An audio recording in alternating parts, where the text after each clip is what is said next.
We gave support to our teachers to teach better. Firstly, we provided additional staffing complement in schools through the creation of 9,659 new teaching positions, 3,500 Administrative Officer 2 positions, and 1,500 Project Development Officer 1 positions. For professional development, we partnered with CIMEO to provide strategic thinking and innovation training to 2,378 school leaders apart from various learning and professional development interventions that were organized. We likewise extended our training and scholarship programs to Indigenous Peoples Education, or IPED, and Special Needs Education, or SNED teachers, respectively, in our bid towards innovative, responsive, and inclusive teaching approaches. Teacher welfare will always be at the forefront of our agenda. We purchased personal accident insurance from the GSIS for all Deped teachers and personnel. The insurance cover seeks to ease the financial burden on our teachers when accidents occur.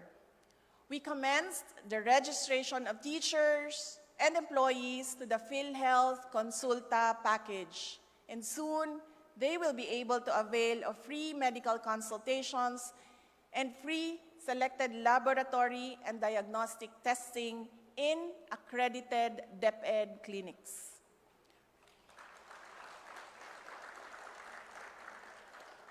We also lowered the hardship index cutoff for the special hardship allowance. As a result, an additional 16,532 teachers in 1,812 schools were made eligible to receive the special hardship allowance.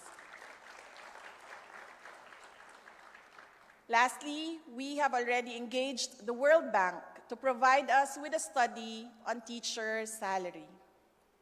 Ito ang daang tinatahak natin sa taong 2023. Ang lahat ng ito ay hindi gawa ng iisang tao o iilan lamang. All we have done so far was made possible by the collective efforts of the approximately 900,000 strong Deped team. We will give more support to teachers to teach better. We will continuously strengthen teacher support through professional development programs for educators and school leaders, as well as training for teaching reading across grade levels. We will provide strategic guidance to vital councils, including the Early Childhood Care and Development Council, Literacy Coordinating Council, and Teacher Education Council, or TEC, fostering a comprehensive approach to education governance. We will move quickly to strengthen pre-service and in-service teacher education through the TEC. To further empower educators, we will develop school-based training packages and session guides to ensure that field personnel are equipped with effective curriculum implementation.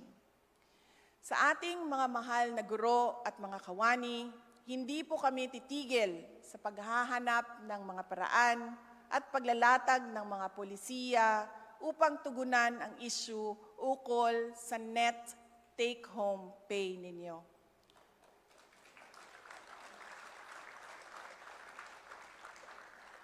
We will soon issue the Employer Welfare and Well-being Policy Guidelines. We will be establishing a calamity fund that will provide immediate financial assistance to our teachers and personnel in times of disaster. We do recognize the burden that comes not only with calamities, but those also brought about by medical emergencies. Thus, we will also propose and fervently move for the amendment of an administrative order that will allow us to finally provide health insurance for our teachers and non-teaching personnel. We will also issue a policy on teaching overload pay. We want to ensure that our teachers are rightfully compensated for hours of actual classroom teaching beyond the 6-hour limit provided under the Magna Carta for teachers. Aside from overload pay, we also want to give overtime pay to our teachers. Historically, for non-teaching tasks performed outside their regular working hours, teachers are only compensated through service credits. In the next budget cycle, Deped will be proposing a budget that will enable us to grant overtime pay to our teachers. Speaking of service credits, we will also increase the cap for service credits. We will raise the cap from the current 15 days to at least 30 days.